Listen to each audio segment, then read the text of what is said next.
Hello everyone, welcome to my channel Learn with Lakshmi.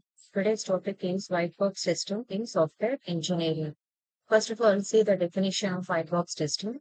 So it is also known as clear box testing, glass box testing, structural testing, and it involves examining the internal structure of an application. That means the internal structure is contains code, algorithms, logic.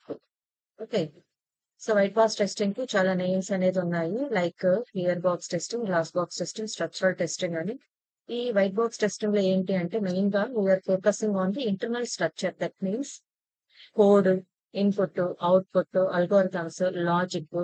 So this is the definition of white box testing. So ఈ diagram చూడండి. Test case input, test case output, in between we're giving the application code. ఓకేనా? So this is the internal structure. This is represented by the white box testing. So దీంట్లో చాలా different tools అనేది use చేస్తున్నాము. NUnit, N map, wire స్ట్రాక్ and sonar cube.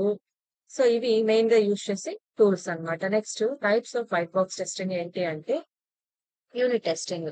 ఈ unit testing లో చిన్న చిన్న parts ని టెస్ట్ చేసి వాటన్నిటిని ఫైనల్ గా అసెంబుల్ చేస్తాం అన్నమాట. ఫర్ ఎగ్జాంపుల్, ఒక బైసికల్ బిల్డ్ చేయాలి అంటే దానికి ఏం కావాలి అంటే సపరేట్ పార్ట్స్ అన్ని తీసుకొని వాటన్నిటిని ఇండివిజువల్ గా టెస్ట్ చేసి, లైక్ బ్రేక్స్ కానీ, గేర్స్ కానీ, పెడల్స్ కానీ ఇలాంటివి ఏమైనా ఉంటే వాటిని సపరేట్ గా టెస్ట్ చేసి ఫైనల్ గా మనం ఆ సైకిల్ కి ఫిట్ చేస్తాం.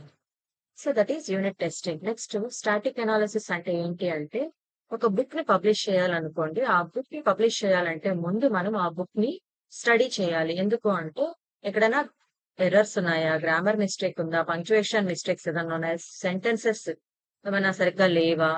సో వీటన్నిటి కోసం మనం ఏం చేయాలి అంటే ముందుగానే ఆ బుక్ ని రీడ్ చేయాలి. రీడ్ చేసి దాన్ని ఏ మిస్టేక్స్ లేకపోతే అప్పుడే మనం దాన్ని పబ్లిషింగ్ అనేది ప్రొవైడ్ చేస్తాం. అలా ముందుగానే అనాలిసిస్ చేసే ప్రాసెస్ స్టాటిక్ అనాలిసిస్.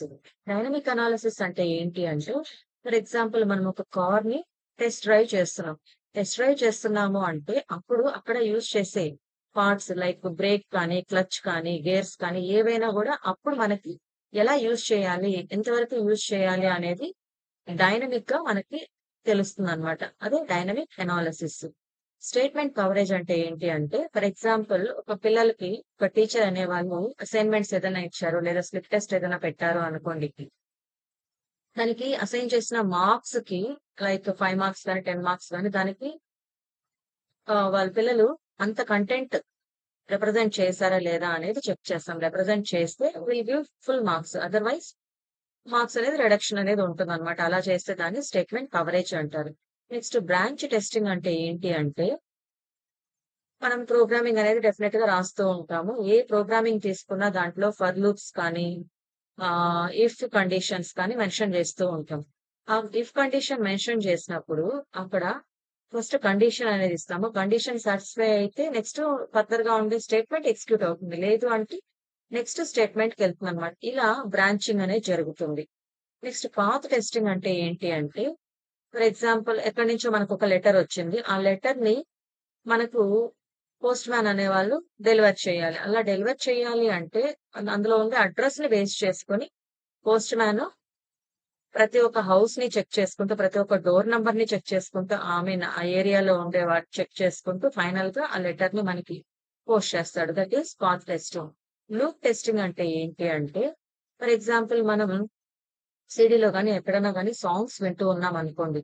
ఆ సాంగ్స్ అన్ని ఫినిష్ అయిపోయిన తర్వాత మళ్ళీ ఏమవుతుందంటే అది స్టార్టింగ్ స్టేజ్ కే వెళ్తుంది. అంటే ఫస్ట్ సాంగ్ నుంచి మళ్ళీ ప్లే అవుతూ ఉంటుంది. సో అలా రిపీట్ అయ్యే ప్రాసెస్ లూప్ టెస్టింగ్ అనమాట. ఎగ్జాంపుల్ మనం కొన్నిటికి ఎగ్జాంపుల్స్ చూద్దాం. పాత్ టెస్టింగ్ అనుకోండి. ఈ మెయిన్ బ్లాక్ నుంచి ఫంక్షన్ ఐకి రీచ్ అవ్వాలి అంటే ఫస్ట్ ఇది ఏ బ్లాక్ కు రావాలి, ఏ ఫంక్షన్ కి రావాలి, ఏ ఫంక్షన్ నుంచి డి ఫంక్షన్ కి, డి ఫంక్షన్ నుంచి ఎఫ్ ఫంక్షన్ కి, ఎఫ్ ఫంక్షన్ నుంచి ఐ ఫంక్షన్ కి రావాల్సి ఉంటుంది. అలాగే ఫంక్షన్ జీ కి రీచ్ అవ్వాలి అంటే మెయిన్ నుంచి function B to, function B నుంచి ఫంక్షన్ జీ కి రీచ్ అయిపోతే చాలు. అలాగే లూప్ టెస్టింగ్ తీస్తాం అంటే ఒక కండిషన్ ఇచ్చేస్తాం. ఈ కండిషన్ బేస్ చేసుకొని ఫర్దర్ స్టేట్మెంట్స్ అనేది ఉంటుంది అనమాట. బ్రాంచ్ కవరేజ్ చూడండి, మీకు ఇందాక చెప్పాను కదా ఇఫ్ ఎల్స్ అని. సో ఇఫ్ ఎల్స్ ఇలా